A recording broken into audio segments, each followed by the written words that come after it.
Hello students, in this video we will continue further with structure of atom. So this is basically the lecture 6 now. Okay, so हम लोगों ने Rutherford model जब पढ़ा था तो हम लोगों ने कहा था कि there were what do you say limitations और there were discrepancies in Rutherford model. दो इश्यूज थे, दो प्रॉब्लम्स थे. पहला प्रॉब्लम रुदरफोर्ड मॉडल का ये था कि रुदरफोर्ड मॉडल स्टेबिलिटी एक्सप्लेन नहीं कर पा रहा था एटम की.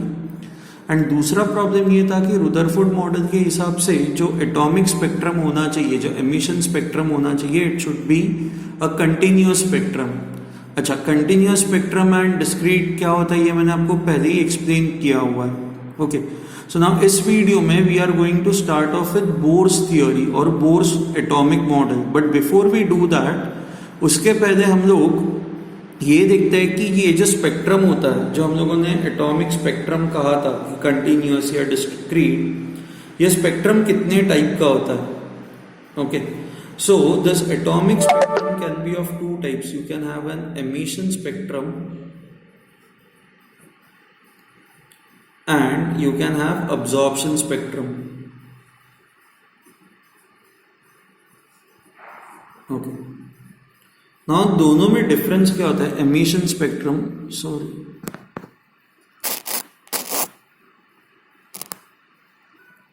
सॉरी दोनों में डिफरेंस क्या होता है? What is the difference between emission spectrum and absorption spectrum? Now emission spectrum नाम से ही समझ में आता है कि it is basically the collection of wavelengths. It is collection of wavelengths which are emitted from a given sample. A given sample. Okay. And when I say absorption spectrum basically tells us something about the wavelengths which are absorbed by a given sample.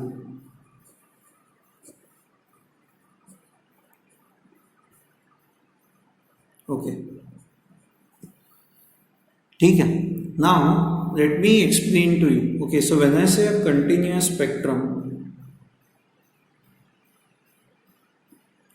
of colors, मतलब आपको सारे colours, मतलब there is no break in between. जैसे rainbow होता है ना, rainbow के अंदर 7 कलर्स होता है एंड ये सडन चेंज नहीं होता. रेड से धीरे धीरे कलर ऑरेंज पे जाता है, ऑरेंज से येलो पे, येलो से ग्रीन, ग्रीन से ब्लू, ब्लू से इंडिगो एंड इंडिगो से violet. So there is a gradual change. आपने रेनबो देखा होगा ना, तो रेनबो में ऐसे 7 कलर्स ऐसे कंटिन्यूअस आपको दिखाई देते हैं. मतलब ऐसा नहीं लगता कि सडन कलर चेंज है.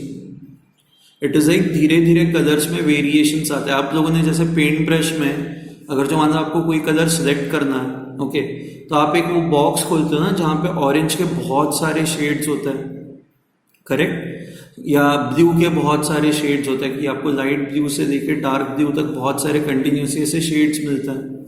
सो ये सारी जो शेड्स है ना, इसको हम लोग कंटिन्यूअस स्पेक्ट्रम कहते हैं क्योंकि उसमें सारे वेवलेंथ, सारे कलर्स पॉसिबल होता है. ओके, सो कंटिन्यूअस स्पेक्ट्रम जो है ना, ये आपको रेनबो की तरह दिखाई देगा. Okay, it would be continuous. Okay, now emission spectrum and absorption spectrum exactly कैसे होते हैं? हमने ये कहा था कि अरे ये कंटिन्यूअस नहीं होते. रुदरफोर्ड मॉडल ये प्रेडिक्ट करता है कि ये सारे जो स्पेक्ट्रम होंगे ये कंटिन्यूअस स्पेक्ट्रम होंगे. बट एक्सपेरिमेंट्स करने के बाद ये रियलाइज हुआ कि ये कंटिन्यूअस स्पेक्ट्रम नहीं होते. These are your discrete spectrum. This is discrete spectrum. Okay, so let's try to understand what is emission spectrum. emission spectrum कैसे आता है? so imagine करो कि you have a container. okay, इसमें छोटा सा एक ऐसा ओपनिंग है जहाँ से रेडिएशंस बाहर आ सकते हैं. you have a screen और a detector over here. मान लो अंदर कोई एक गैस है, let's say you have hydrogen gas.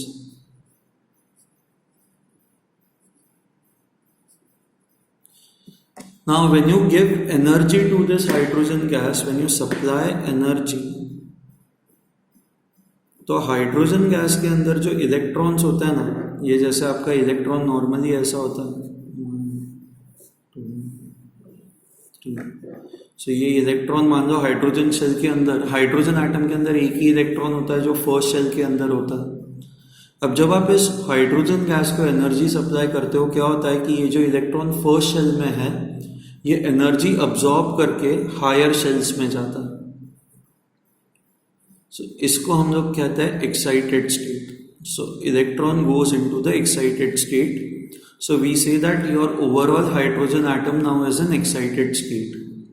But excited state जो होती है ना वो अनस्टेबल होती है, क्योंकि यूजुअली इलेक्ट्रॉन हाइड्रोजन एटम के अंदर ही हमेशा के शेल में होता है ना।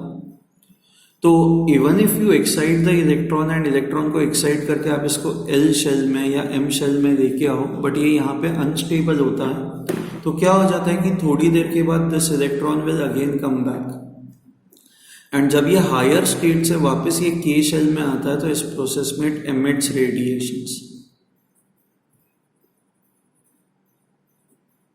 So whenever electron from higher excited state it comes to the lower state, it emits radiations, and ये radiations को जब आप study करते हो, ये यहाँ से ये सारे radiations जो है वो emit होंगे, and जब आप इन radiations को study करते हो तो ये जो सारे radiations है, the collection of these radiations, इसको कहा जाता है emission spectrum, क्योंकि these are emitted by atoms which are in excited state. Okay, so excited state से जब ये इलेक्ट्रॉन है, ये जब ये एटम अपने ओरिजिनल स्टेट में आता है तो इस प्रोसेस में ये रेडिएशन एमिट करता है। सो दैट इज व्हाई इस स्पेक्ट्रम को कहा जाता है emission spectrum. So when I say emission spectrum, please remember this, emission spectrum जो होता है it is, I can say emitted by atoms or molecules in excited state.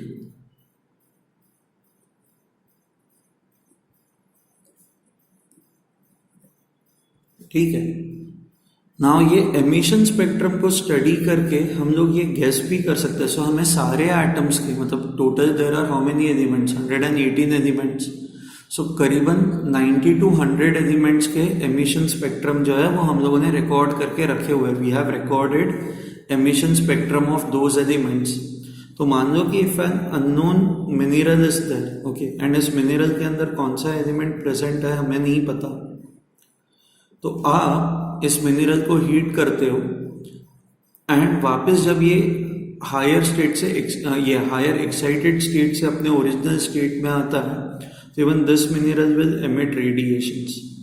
आप इन radiations को कलेक्ट करते हो एंड ये जो एमिशन स्पेक्ट्रम यहाँ पे आपको मिलेगा, आप इस एमिशन स्पेक्ट्रम को आपके पास जो रिकॉर्डेड एमिशन स्पेक्ट्रम है उसके साथ मैच करवाते हो, एंड जिसके साथ भी मैच हो जाता है आप क्या कह सकते हो कि अच्छा ये element would be same as that element. So in other words I can say ये जो एमिशन स्पेक्ट्रम है it is as good as DNA और same as fingerprints of an element. जैसे हम लोग कहते हैं ना कि दो लोगों के फिंगरप्रिंट्स या डीएनए मैच नहीं कर सकते, डीएनए नहीं पता बट फिंगरप्रिंट्स मैच नहीं कर सकते, उसी तरह से दो एलिमेंट्स के ये जो एमिशन स्पेक्ट्रम है वो मैच नहीं कर सकते। सो हर एक एमिशन स्पेक्ट्रम हर एक एटम के लिए, हर एक एलिमेंट के लिए वो उसकी एक कैरेक्टरिस्टिक है। ठीक है। So I hope this is clear to you कि एमिशन स्पेक्ट्रम कैसे बनता है, मतलब how do you get emission spectrum. Now let's try to understand what is absorption spectrum.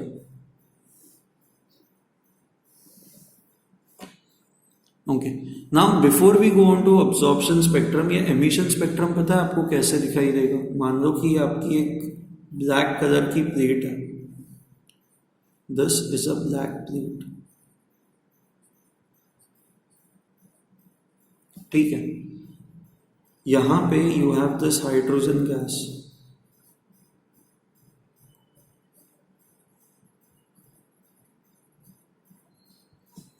हमें पता है कि हम लोग इस हाइड्रोजन गैस को हीट कर रहे हैं ताकि यहाँ पे जो मॉलिक्यूल्स है वो एक्साइटेड स्टेट में चले जाए और यहाँ से रेडिएशन एमिट हो।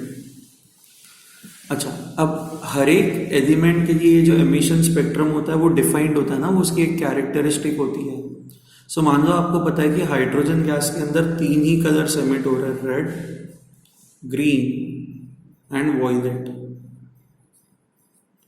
तो ये जो आपकी ब्लैक प्लेट होगी ना, इस ब्लैक प्लेट पे रेड कलर जो है, आपको रेड कलर की एक ऐसी लाइन दिखाई देगी।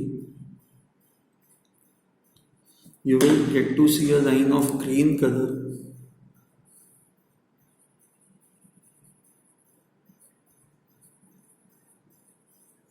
and you will get to see a line of, let's say, violet color.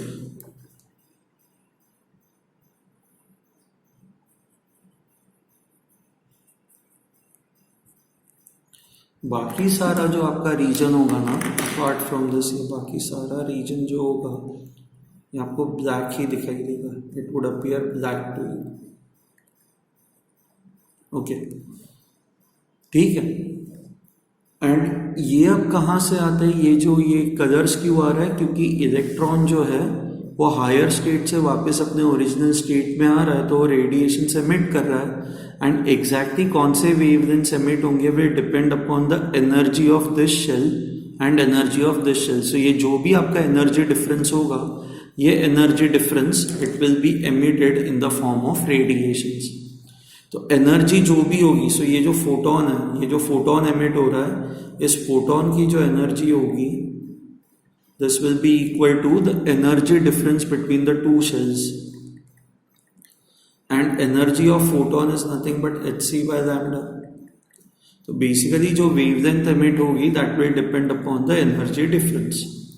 Okay, अच्छा, in other words I can also say this, electron मान लो यहां से यहां पे आता है, तो अगर जो वो ग्रीन कलर की लाइट एमिट कर रहा है, तो इसका मतलब क्या होगा कि इन दो शेल्स के बीच का जो भी आपका एनर्जी डिफरेंस है, this energy difference corresponds to the energy of the green colour. Okay, so electron जब यहां से यहां पे आता है तो ये ग्रीन कलर की लाइट अब्सॉर्ब, ये एमिट करता है। तो मान लो इलेक्ट्रॉन जो यहां पे है कोई, एंड अब इलेक्ट्रॉन को यहां से वापस इस शेल में जाना है, तो ये कौन से कलर की लाइट अब्सॉर्ब करेगा? Which colour light will it absorb? So the light that it will absorb will be equal to the energy difference between the two colors. The light which this electron will absorb will depend upon the energy difference between these two shells. अब हमें ये पता है कि ये shell and ये shell के बीच का जो एनर्जी डिफरेंस है that is same as energy of green colour. तो जब इलेक्ट्रॉन यहाँ से यहाँ पे आता है, अगर जो ग्रीन कलर एमिट कर रहा है, तो इलेक्ट्रॉन को जब यहाँ से वापस यहाँ पे जाना है तो it will have to absorb green colour.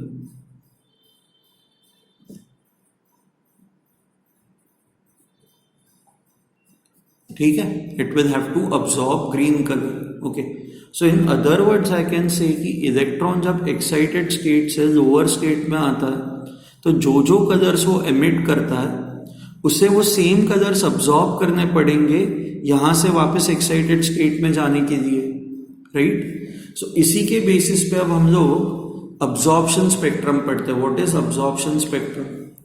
So absorption spectrum is, let's say you have a source of light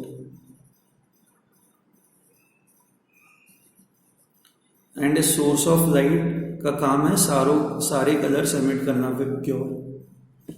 okay, now let's say you have hydrogen gas। now इस हाइड्रोजन गैस के अंदर बेसिकली ये अगर जो आपका hydrogen atom है, तो यहाँ पे ये जो इलेक्ट्रॉन है, ये अभी हाइड्रोजन गैस, ये it is in normal state, it is not in excited state. मतलब इलेक्ट्रॉन जो है वो के शेल में है। अब जब आप जैसे ही इस पे कलर्स डालोगे, इलेक्ट्रॉन क्या करेगा, इनमें से कुछ कलर्स अब्सॉर्ब करके हायर स्टेट में चला जाएगा। Now can you tell me electron कौन से कलर्स अब्सॉर्ब करेगा? सी, हमें पता है कि जब वो हायर स्टेट से लोअर स्टेट में आता है तो यही 3 कलर्स वो एमिट कर रहा है। तो इसका मतलब जब वो लोअर स्टेट से उसको हायर स्टेट में जाना है तो उसको इन्हीं 3 कलर्स को अब्सॉर्ब करना होगा। तो ये हाइड्रोजन गैस क्या करता है कि ये hydrogen gas red, green and violet इन कलर्स को अब्सॉर्ब कर देगा। So red, green and violet ये 3 कलर्स अब्सॉर्ब हो जाएंगे। तो ये जो बचे हुए कलर्स है वो यहां से निकल जाएंगे। अब मान लो कि if you have a black plate over here, तो red, green and violet colour तो ये अब्सॉर्ब हो गया। तो जो भी बचे हुए कलर्स है वो यहाँ पे आपको दिखाई देंगे। तो क्या होगा कि ये इंडिगो कलर यहाँ पे आएगा, you will have indigo color, then you will have blue color,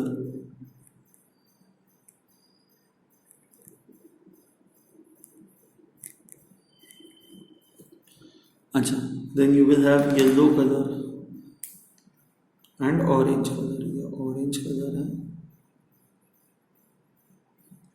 and let's say यहाँ पे आपका yellow color है।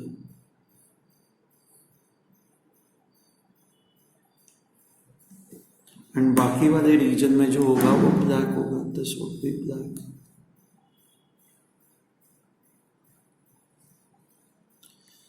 सो ये आपका था emission spectrum.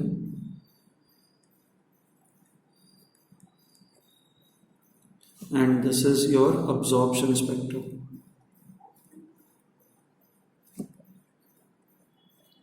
So can you see the difference over here? Emission spectrum and absorption spectrum में हमेशा opposite colours होंगे। एमिशन स्पेक्ट्रम के जो कलर्स थे अब्जॉर्प्शन स्पेक्ट्रम में वहां पे डार्क हो जाएगा, ब्लैक लाइन्स आएंगी। एंड अब्जॉर्प्शन स्पेक्ट्रम में जो कलर्स थे वो एमिशन स्पेक्ट्रम में वो कलर्स नहीं होंगे, वहां पे ब्लैकिशनेस होगा।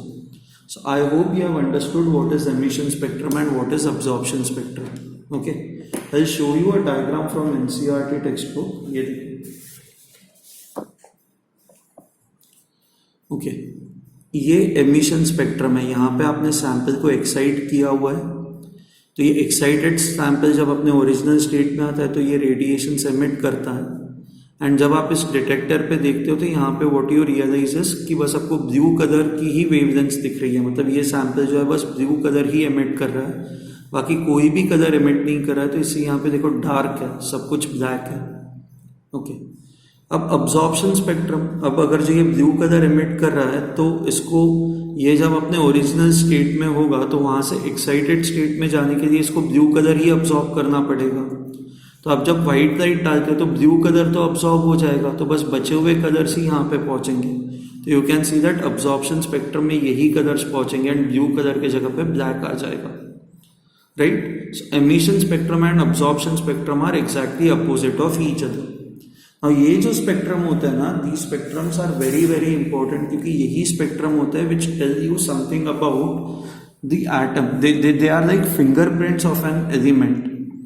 सो by comparing the spectrum, okay, you can identify कि ये कौन सा एलिमेंट हो सकता है। Okay, now you can see that ये कंटिन्यूअस स्पेक्ट्रम नहीं है ना, कुछ स्पेसिफिक ही वेवलेंथ जो है वो एमिट हो रही है।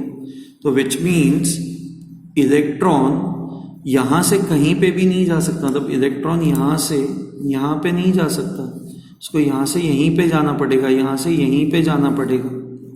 सो इलेक्ट्रॉन कहाँ पे रह सकता है? ये हर एक शेल की एनर्जी जो होती है वो डिफाइंड होती है, इट इज डिफाइंड, ताकि in the case of hydrogen atom हमेशा जो वैल्यूज होंगी ना, वैल्यूज ऐसी ही होंगी, ताकि आप कोई भी हाइड्रोजन एटम लो, आप उसको एक्साइट करो तो जब वो वेवलेंथ एमिट करेगा तो हमेशा यही कलर्स वो एमिट करेगा। Okay, so I hope this is kind of clear to you कि एमिशन स्पेक्ट्रम क्या होता है और अब्जॉर्प्शन स्पेक्ट्रम क्या होता है। What is your absorption and emission spectrum. Okay, now we will start off. So basically now since we know this कि ये कंटिन्यूअस वेवलेंथ नहीं है ना, आपको कुछ कुछ कलर से मिल रहा है, तो it is a discrete spectrum. So अब हमें ये पता चल गया है कि जो रुदरफोर्ड का मॉडल था जहां पे वो एक्सपेक्ट कर रहे थे कि स्पेक्ट्रम कंटिन्यूअस होना चाहिए, वो गलत है। तो it means the spectrum is not continuous, it is a discrete spectrum. तो इसलिए अब हमें new theory, we needed a new theory to explain an atom. That new theory was given by scientist called as Niels bore.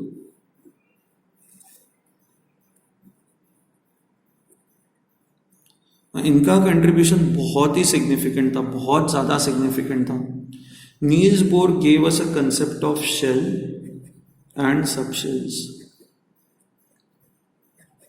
Okay, he gave us concept of shell and subshells.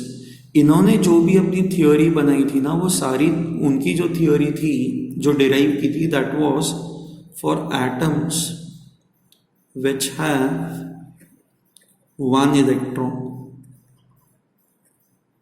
आप कहोगे कि atoms which have got one electron, वो तो एक ही atom है, that is hydrogen atom.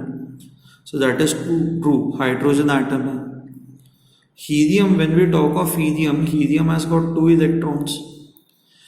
अब आप हीलियम पे अगर जो +1 चार्ज लेके आते हो तो दो में से एक इलेक्ट्रॉन चला गया ना, तो which means helium also has only one electron left.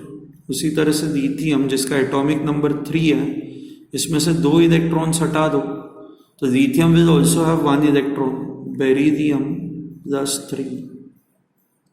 सो आपको ये समझ में आ रहा है, बोरॉन +4. ये सारे जो आपके एटम्स या आयंस हैं, इन सब में एक ही इलेक्ट्रॉन प्रेजेंट है. ओके, एंड नील्स बोर की जो थियोरी थी ना, it was only applicable for atoms which have got one electron, but then that theory could be expanded even for other atoms. बाकी एटम्स के लिए भी ये theory could be used, but इन्होंने जो डिराइव की थी, it was specially for atoms which have got one electron. Okay, so what did Niels Bohr से? ही सेड दैट कि अच्छा, रुदरफोर्ड ने हमें न्यूक्लियस का कंसेप्ट दिया. न्यूक्लियस के अंदर प्रोटॉन्स होता है. कितने प्रोटॉन्स होता है? जो भी आपका एटॉमिक नंबर होगा उतने प्रोटॉन्स होंगे. एंड एक इलेक्ट्रॉन जो है इस न्यूक्लियस के अराउंड रिवॉल्व कर रहा है. Okay, now we are only considering atoms which have got one electron. Now what he said was, उनके पोस्टुलेट्स थे, and let's try to understand those postulates. But before we go on to that, यहाँ पे the only force that is present over here is the force of attraction. इसको हम लोग कहते हैं electrostatic force.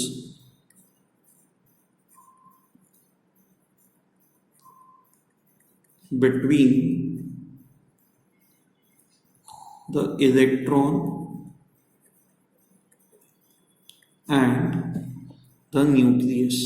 क्योंकि न्यूक्लियस के अंदर पॉजिटिव चार्ज है, इलेक्ट्रॉन पे नेगेटिव चार्ज है, तो ये जो दो अपोजिट चार्जेस हैं, इनकी टेंडेंसी होगी एक दूसरे को अट्रैक्ट करने की, right? So they will attract each other. Fine. Okay,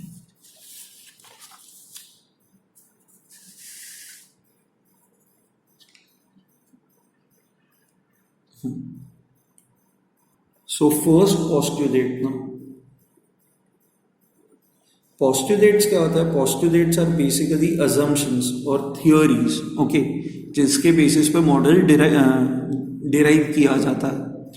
so first postulate is, okay, you can see that ये स्ट्रक्चर ऐसा है ना, you have Z protons and you have an electron which is revolving in the nucleus. Okay, sorry, around the nucleus. Let's say this radius is R. R is the radius of the atom. And let's say this electron is moving with velocity v. Okay, v velocity से या v speed से it is continuously revolving. Okay. Now you have to remember this. So किसी भी चीज को circle में अगर जो मूव करना हो तो what we need is a centripetal force. Centripetal force, ये शायद आप लोगों ने 9th-10th स्टैंडर्ड में पढ़ा हुआ है कि जैसे अर्थ को अगर जो सन के अराउंड रिवॉल्व करना है तो वो भी सर्कुलर मोशन ही होता है एक टाइप का, एंड उसके लिए भी आपको सेंट्रीपिटल फोर्स की जरूरत होती है. अब ये सेंट्रीपिटल फोर्स जो होता है ना, it is always towards the centre, towards the centre. अब यहाँ पे कौन सा फोर्स सेंटर की तरफ है? सो इफ यू सी, ये जो इलेक्ट्रॉन है, इस इलेक्ट्रॉन को ये न्यूक्लियस जो है वो अपनी तरफ अट्रैक्ट कर रहा है ना, एंड ये जो आपका फोर्स है, मैंने अभी 5 मिनट पहले बताया था, ये आपका इलेक्ट्रोस्टैटिक फोर्स ऑफ अट्रैक्शन है. So I can now write electrostatic force of attraction, electrostatic force of attraction is responsible for centripetal force. See, centripetal force खुद से प्रोड्यूस नहीं हो सकता, you need some other force जो centripetal force को produce कर पाए. तो ये जो आपका इलेक्ट्रोस्टैटिक फोर्स ऑफ अट्रैक्शन है जो सेंटर की तरफ होता है, that produces your centripetal force. So electrostatic force of attraction is given by this formula, 1/4 pi epsilon naught Q1 Q2 divided by R square. It is equal to your centripetal force. Centripetal force का formula होता है m v square by r. So m is basically the mass of the electron.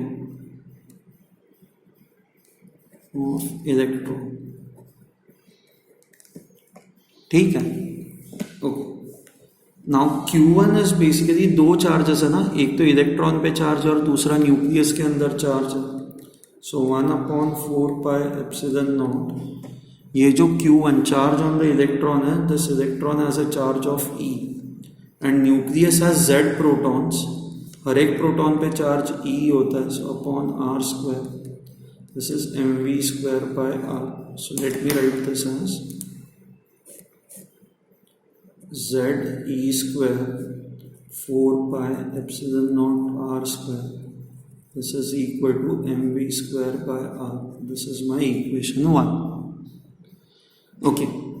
Now second equation जो होता है वो second postulate को use करके derive किया जाता है. second postulate जो है आपका, second postulate is okay, the orbital angular momentum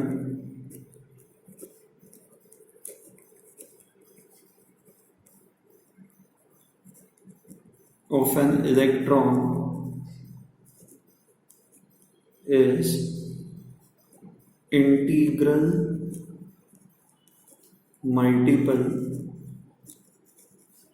of h by 2 pi. Now you might have this question, ये कहाँ से आया? ये चलो लॉजिकल है कि इलेक्ट्रॉन सर्कुलर ऑर्बिट में रिवॉल्व कर रहा है, तो सर्कुलर ऑर्बिट में घूमने के लिए we need a centripetal force and that centripetal force is produced by electrostatic force of attraction. ये जो सेकंड पोस्टुलेट है, the orbital angular momentum is integral multiple of h by 2 pi, ये कहाँ से आता है? तो इसके लिए ना हमें डी प्रोजेक्ट, उस टाइम पे इनको भी नहीं पता था नील्स बोर को कि ये कहाँ से आता है. तो ये इसका एक्सप्लेनेशन उन्होंने कुछ दिया नहीं था, बट फिर हम लोगों ने, आपको याद है डी ब्रोजेल हाइपोथेसिस पढ़ा था कि everything in nature can have two types of existences. उसको यूज करके दिस कैन बी प्रूव. तो ये हम लोग नेक्स्ट ईयर करेंगे. ओके. सो अभी बस आपको ये याद रखना है, second postulate is the orbital angular momentum. अब एंगुलर मोमेंटम के लिए जो वेरिएबल यूज किया जाता है that is L and this is equal to m into v into r.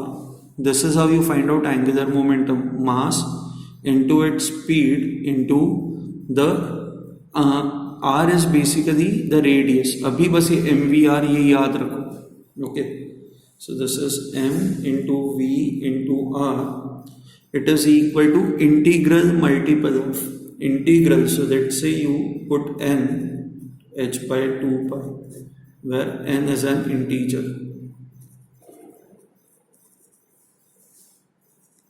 तो जहाँ पे n की value can be 1 2 3 so on and so forth. Okay. So ये जो आपका सेकेंड इक्वेशन है या सेकेंड पोस्टुलेट को यूज करके, this is your second equation. Okay. Now mvr is equal to nh by 2 pi. Now यहाँ पे दो अननोन से, आपको स्पीड भी नहीं पता, आपको r भी नहीं पता, and you have two equations.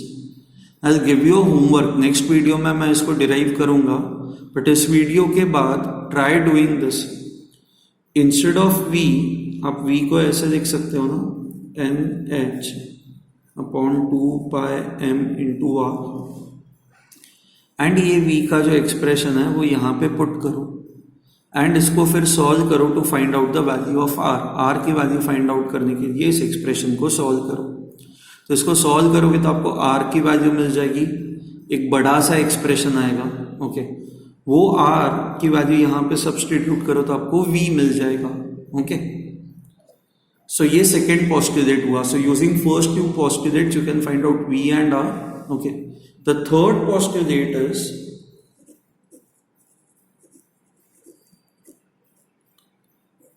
ये जो इलेक्ट्रॉन होता है, ये जो इन ऑर्बिट्स में रिवॉल्व करता है, इनको कहा जाएगा energy shells. These are your energy levels और शेल्स. सो जब तक इलेक्ट्रॉन यहाँ पे होता है, इस एक शेल में होता है, तो इट विल नॉट. आपको याद है रुदरफोर्ड का मॉडल जब हम लोग पढ़ रहे थे तो हमने ये कहा था कि इलेक्ट्रॉन अगर जो सर्कुलर ऑर्बिट में घूमता रहेगा तो it will radiate energy and eventually वो न्यूक्लियस में जाके गिर जाएगा. बट यहाँ पे अकॉर्डिंग टू नील्स बोर ऐसा नहीं होता. जब तक इलेक्ट्रॉन ये अपने एक एनर्जी शेल में है, इस electron will have constant energy. It will not lose energy.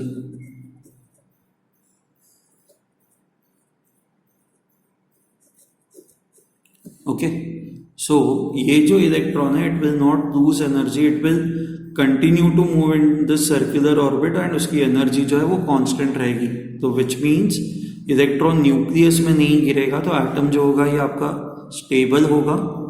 And electron जब एक एनर्जी लेवल से ये लोअर एनर्जी लेवल पे आता है तो इट एमिट्स रेडिएशंस.